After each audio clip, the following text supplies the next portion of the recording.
اللہ رب العزت نے ارشاد فرمایا ان الذین یؤذون اللہ ورسولہ، جو اللہ کو ایذا دیتے ہیں۔ اب اللہ کو ایذا کون دے سکتا ہے؟ کوئی دے سکتا ہے؟ اللہ کو کوئی تکلیف دے سکتا ہے کوئی؟ تو پھر اس نے یہ کیوں کہا ہے کہ جو اللہ کو ایذا دیتے ہیں، ورسولہ، اس کے رسول کو ایذا دیتے ہیں۔ جب کوئی اللہ کو ایذا نہیں دے سکتا، تکلیف نہیں دے سکتا، کسی انسان کو یہ قدرت حاصل نہیں کہ وہ اللہ کو تکلیف دے۔ اگر اللہ کو انسان تکلیف دے گا تو انسان قادر اور وہ مقدور، اور یہ اس کی شان کے خلاف ہے۔ تو اب اللہ رب العزت نے یہ جو ارشاد فرمایا ہے کہ جو اللہ اور اس کے رسول کو ایذا دیتے ہیں، اس کا مطلب کیا ہے کہ جو اللہ کو ایذا دیتا ہے وہ رسول کو ایذا دیتا ہے، اور جو رسول کو ایذا دیتا ہے وہ اللہ کو ایذا دیتا ہے۔ دونوں کی ایذا ایک ہے۔ پھر اس نے اپنا ذکر کیوں کیا؟ سیدھا کہہ دیتا جو رسول کو ایذا دیتا ہے۔ اپنا ذکر ساتھ کیوں کیا ہے؟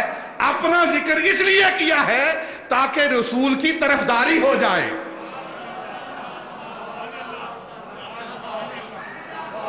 تاکہ رسول کی طرفداری ہو جائے۔ طرفداری کیسی ہو جائے کہ دیکھو کائنات کا کوئی فرد مجھے تکلیف نہیں دے سکتا کیونکہ میں خالق ہوں، مالک ہوں، خدا ہوں، لیکن جو میرے محبوب کو تکلیف دے گا اس محبوب کی تکلیف میں محسوس کروں گا۔ گویا وہ مجھے تکلیف دے رہا ہے۔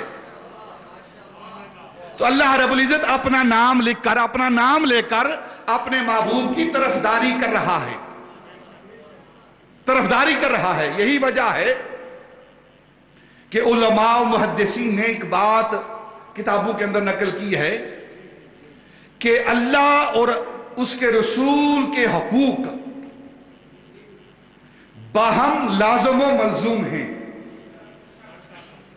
انتہائی مشکل عقیدے کی بات آسان لفظوں میں آپ کے سامنے رکھ رہا ہوں۔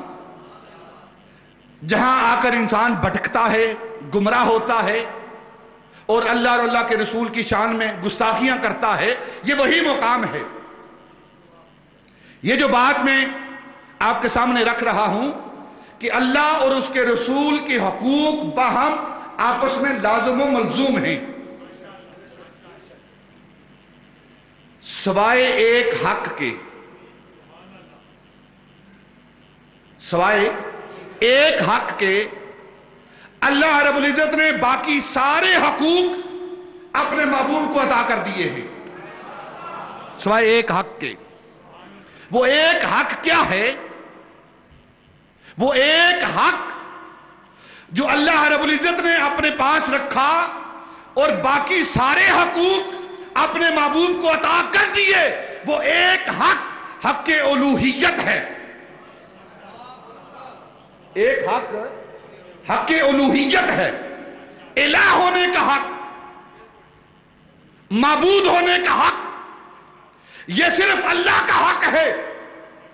اس کے علاوہ سارے حقوق اللہ رب العزت نے اپنے محبوب کو عطا کر دیے ہیں۔ بات سمجھ آ رہی ہے کہ نہیں آ رہی؟ ذرا بولیں سبحان اللہ۔ پھر انتہائی مشکل عقیدہ آپ کے سامنے رکھ رہا ہوں اور پوری ذمہ داری کے ساتھ بات کر رہا ہوں۔ یہ بات صرف ہمارے علماء نہیں لکھتے بلکہ غیر مقلدین جنہیں اپنا امام کہتے ہیں، ابن تیمیہ جیسا شخص، وہ بھی اسی بات کو نقل کر رہا ہے۔ اللہ اور اللہ کے رسول کے حقوق جو ہیں وہ باہم لازم و ملزوم ہیں۔ اللہ رب العزت نے سوائے ایک حق کے سارے حقوق اپنے محبوب کو عطا کر دیے ہیں۔ ایک حق جو اس کا اپنا ہے، وہ کسی دوسرے کو حاصل نہیں ہے، وہ حق الوہیت ہے، الہ ہونے کا حق، معبود ہونے کا حق، عبادت کا حق، یہ صرف اللہ کو حاصل ہے۔ محبوب کو باقی حقوق حاصل ہیں۔ کیسے حقوق حاصل ہیں؟ ایک بات کرتا ہوں، معراج کی رات اللہ رب العزت نے اپنے محبوب کو اپنے پاس بلایا، بلا کر ایک ہی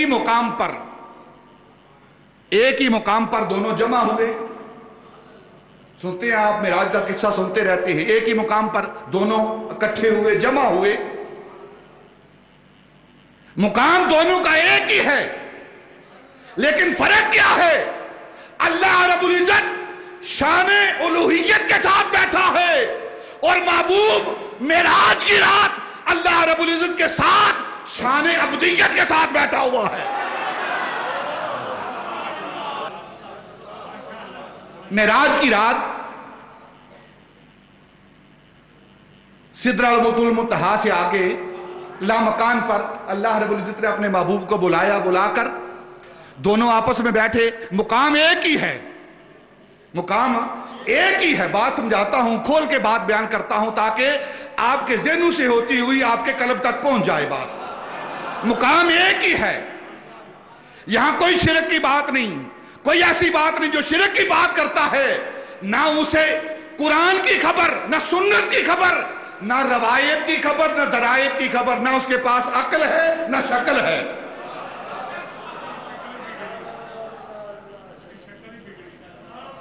مقام دونوں کا ایک ہے، ایک ہی مقام پر موجود ہیں، لیکن اللہ رب العزت اس مقام پر موجود ہے شان الوہیت کے ساتھ، اور نبی پاک صلی اللہ علیہ وسلم اس مقام پر موجود ہیں شان عبدیت کے ساتھ۔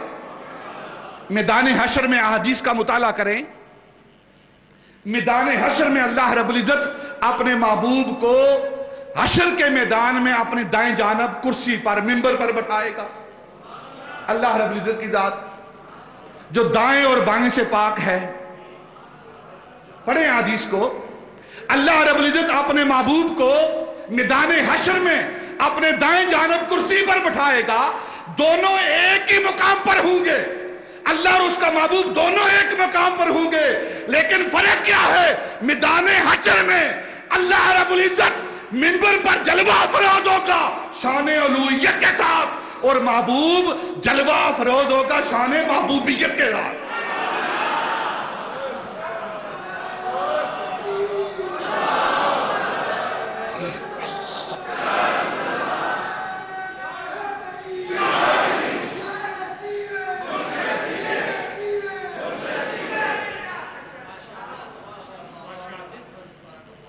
دونوں ہی موجود ہیں، دونوں مقامات پر موجود ہیں، لیکن اپنی اپنی شان کے حوالے سے، اپنی اپنی شان کے مطابق اللہ رب العزت وہ بھی جلوہ افروز ہوگا، تاجدار مدینہ کی ذات وہ بھی جلوہ افروز ہوگی، لیکن فرق کیا ہے؟ اللہ رب العزت جلوہ افروز ہوگا شان الوہیت کے ساتھ، اور مصطفیٰ جلوہ افروز ہوگا شان محبوبیت کے ساتھ۔ جس طرح ایک ہی دسترخوان پر آقا و مولا بیٹھتے ہیں، آقا و غلام بیٹھتے ہیں، دسترخوان پر دونوں جمع ہیں، لیکن ایک آقا ہے ایک غلام ہے۔ جس طرح نماز کے اندر محمود و ایاز اکٹھے ہوتے ہیں، محمود محمود ہے، ایاز ایاز ہے، لیکن مقام دونوں کا ایک ہے۔ اسی طرح اللہ رب العزت نے حقوق ادا کیے ہیں، اپنے محبوب کو کیسے حقوق ادا کیے ہیں؟ باقی سارے حقوق ادا کیے ہیں۔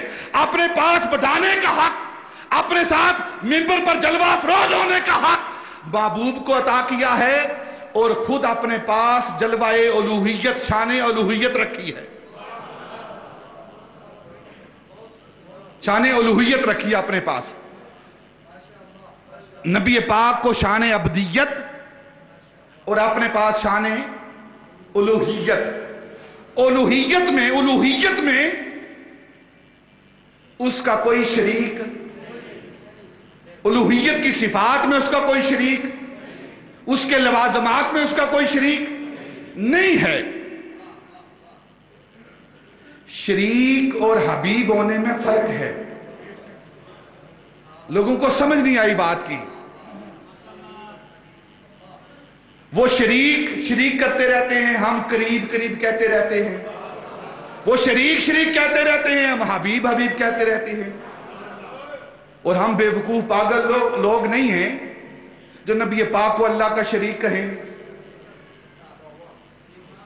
جو شریک ہوتے ہیں نا، ان میں تقسیم ہوتی ہے۔ جو شریک ہوتے ہیں ان میں تقسیم ہوتی ہے. عام میراث کا مسئلہ ہے. دو بھائی آپس میں بولو یار شریک ہیں کہ نہیں؟ بہن اور بھائی آپس میں شریک ہیں. کیا شرکت ہے؟ جائیداد میں شریک ہیں شریک. دو بھائی آپس میں شریک ہیں. جب دو شریک ہوتے ہیں تو کیا ہوتا ہے؟ وراثت آدھی آدھی ہوتی ہے. اور ہم نبی پاک کو شریک نہیں کہتے, ہم حبیب کہتے ہیں. حبیب آدھے کا شریک نہیں ہوتا, سارے کا مالک ہوتا ہے.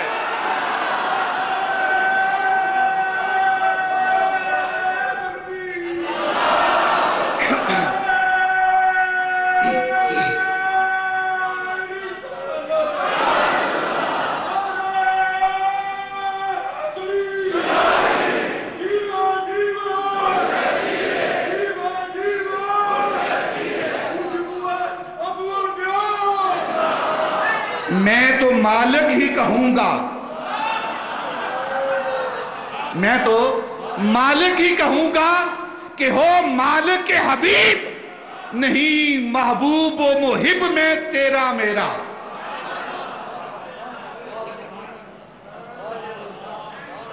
نہیں محبوب و محب میں تیرا میرا. شریک آدھے کا حصے دار ہوتا ہے اور حبیب سب کا مالک ہوتا ہے. اللہ رب العزت نے ساری کائنات کو تخلیق کر کے بنا کے مالک وہ ہے, لیکن محبوب کے حوالے کر دیا ہے. محبوب کے حوالے کر دیا ہے کیونکہ محبوب حبیب ہے. شریک نہیں کہتے ہم نا, شریک نہیں کہتے. لوگوں کو عقیدے کی سمجھ نہیں آئی, قرآن و سنت کی سمجھ نہیں آئی, اس لیے گمراہی کے گڑھے میں جا گرے ہیں. اللہ رب العزت نے اپنے محبوب کو حقوق ادا کیے ہیں. دیکھیں ایک بات عرض کرتا ہوں, غالباً 2-4 جمعے پہلے میں نے یہ بات عرض کی تھی, پھر کرتا ہوں. فقہ کا مسئلہ ہے, اللہ رب العزت نے اپنے محبوب کو کیسے حقوق ادا کیے ہیں. اس کو اختیار دے کر, اپنے محبوب کو اختیار دے کر, اپنا قائم مقام بنا کر, اپنا خلیفہ بنا کر اللہ رب العزت نے اپنے محبوب کو بھیجا ہے, اپنا قائم مقام بنا کر. یہی وجہ ہے کہ نبی پاک فرماتے ہیں کہ من رآنی فقد رأى الحق. بخاری شریف کے حدیث پاک ہے, جس نے مجھے دیکھا اس نے حق کو دیکھا, کیونکہ اس کا قائم مقام بن کر, اس کا خلیفہ بن کر آ رہا ہے, اس کا خلیفہ بن کر آ رہا ہے. اختیارات دے کر بھیجا جا رہا ہے. تو اختیارات ایسے دیے ہیں, محبوب تجھے اختیار دے رہا ہوں. کیسا اختیار دے رہا ہوں؟ فقہ کا ایک مسئلہ ہے. فقہ کا مسئلہ یہ ہے کہ اگر انسان نماز ادا کر رہا ہو تو نماز کے اندر کلام کسی سے کرنا, بولو, منع ہے. کسی سے بات کرنا منع ہے. سلام کرنا منع ہے. سلام کا جواب دینا منع ہے. اگر کوئی نماز کے دوران, عبادت کے دوران کسی کو سلام کرتا ہے, نماز رہتی ہے. کسی کے سلام کا جواب دیتا ہے, نماز رہتی ہے. رہتی ہے, بولو نا, ٹوٹ جاتی ہے نا, نماز ٹوٹ جاتی ہے. اور نماز کیا ہے؟ پڑھیں علماء کو, صوفیاء کو. نماز جب انسان ادا کرتا ہے, اللہ کی عبادت ادا کرتا ہے, تو نماز کے اندر انسان اللہ رب العزت سے ہم کلام ہوتا ہے. یہ حقیقت نماز ہے. ہماری نماز تو اور طرح کی ہے نا. ہم اپنی نماز کے اندر سارے دن کے حساب کرتے ہیں. جتنی دکان کی سیل ہوئی ہے وہ نماز کے اندر گنتے ہیں. جتنے بھولے ہوئے مسئلے ہیں وہ سارے نماز کے اندر سوچتے رہتے ہیں, ان کو حل کرتے رہتے ہیں. کس سے پیسے لینے ہیں اور کس کو ترخانا ہے, یہ سارے ہیلے نماز کے اندر سوچتے ہیں ہم. لیکن اصل نماز کیا ہے؟ حقیقت نماز کیا ہے؟ روح نماز کیا ہے؟ کہ نمازی جب نماز میں کھڑا ہوتا ہے تو گویا وہ اپنے رب سے, اپنے معبود سے ہم کلام ہوتا ہے. اب اگر کوئی اپنے معبود سے ہم کلام ہو رہا ہو، اپنے رب سے ہم کلام ہو رہا ہو، تو اس کی نماز ہوتی ہے یا اصل ہوتی ہے؟ اس کی نماز اصل نماز ہوتی ہے، حقیقت نماز یہ ہے۔ اب اگر کوئی اپنے رب سے ہم کلام ہے نماز کے اندر، تو اس کی نماز مکمل کامل ہے۔ اور اگر کوئی نماز کے اندر نبی پاک صلی اللہ علیہ وسلم کی ذات پر سلام بھیجتا ہے تو نماز ٹوٹتی ہے؟ بولو نا، کہ ٹوٹ جاتی ہے؟ نماز نہیں ٹوٹتی۔ نبی پاک کی ذات پر اگر کوئی سلام بھیجتا ہے، نبی پاک کی ذات پر سلام بھیجتا ہے، عام بندے پر سلام بھیجے، عام کے سلام کا جواب دے تو نماز ٹوٹ جاتی ہے، لیکن مصطفیٰ کی ذات پر سلام بھیجے تو نماز مکمل ہوتی ہے۔ کیوں مکمل ہوتی ہے؟ اللہ رب العزت نے اپنا حق اپنے محبوب کو دے دیا۔ محبوب اگر میری عبادت کرنے والا نمازی مجھ سے کلام کرے پھر بھی نماز نہیں ٹوٹتی، اور تیری بارگاہ میں سلام کرے پھر بھی نماز نہیں ٹوٹتی۔ یہی وجہ ہے کہ نماز کے اندر قیام خدا کے لیے، سلام مصطفیٰ کے لیے۔ قیام خدا کے لیے اور سلام مصطفیٰ کے لیے، اتحیات خدا کے لیے اور درود مصطفیٰ کے لیے۔ نماز کے اندر سر خدا کے لیے اور دل مصطفیٰ کے لیے، دل مصطفیٰ کے لیے۔ اللہ رب العزت نے یہ حقوق اپنے محبوب کو عطا کیے ہیں، تو اب جو اللہ کو ایذا دیتا ہے وہ اس کے محبوب کو ایذا دیتا ہے، جو محبوب کو ایذا دیتا ہے وہ اللہ کو ایذا دیتا ہے۔ آپ اس کے اپوزٹ اگر بات رکھیں، نتیجہ نکالیں، تو کیا نتیجہ نکلے گا؟ جو محبوب کو خوش کرتا ہے وہ اللہ کو خوش کرتا ہے، وہ اللہ کو خوش کرتا ہے۔ جس سے محبوب راضی اس سے اللہ راضی، اور جس سے اللہ راضی اس سے محبوب راضی، کیونکہ اللہ رب العزت نے اپنے محبوب کو حقوق عطا کیے ہیں۔ اب کوئی کہے جی نہیں جی حق کوئی حاصل نہیں ہے، محبوب کو بھیجا ہے بس فقط بھیج دیا ہے، کوئی اختیار نہیں دیا۔ نہ، سارے اختیار دے کر، سارے حقوق دے کر اگر آپ قرآن کا مطالعہ کریں تو باقی مشکل باتوں کی طرف نہیں آتا میں، لیکن باقی جو صفات ہیں وہ بھی اللہ رب العزت نے بندوں کو عطا کی ہیں، انبیاء کو عطا کی ہیں، اپنے اولیاء کو عطا کی ہیں۔ جب عام نبیوں، بندوں اور اولیاء کے لیے اس کی صفات ثابت ہیں تو نبی پاک کے لیے بدرجہ اولا ثابت ہیں۔ تو اب اللہ رب العزت نے اپنے محبوب کو حقوق ادا کیے ہیں، حقوق دے کر اپنے محبوب کو بھیجا ہے۔ اب جو محبوب کی گستاخی کرے گا وہ اللہ رب العزت کی گستاخی ہو رہی ہے۔ محبوب کی شان کے اندر جو کسر کرے گا، جو شتم کرے گا، سب و شتم کرے گا، تو گویا وہ محبوب کو سب و شتم نہیں کر رہا، بلکہ وہ اللہ رب العزت کی ذات کو گالیاں دے رہا ہے۔ تو اللہ نے فرمایا کہ جو مجھے اور میرے رسول کو ایذا دیتے ہیں ان کے لیے میری طرف سے لعنت ہے، اور جن پر میں لعنت کرتا ہوں وہ میری رحمت سے دور ہو جاتے ہیں، تو ان کے لیے عذاب ہے، عذاب مہین ہے۔ اور ایمان والو، تمہیں وہ ملعونین جہاں ملیں انہیں قتل کر دو جس طرح قتل کرنے کا حق ہے۔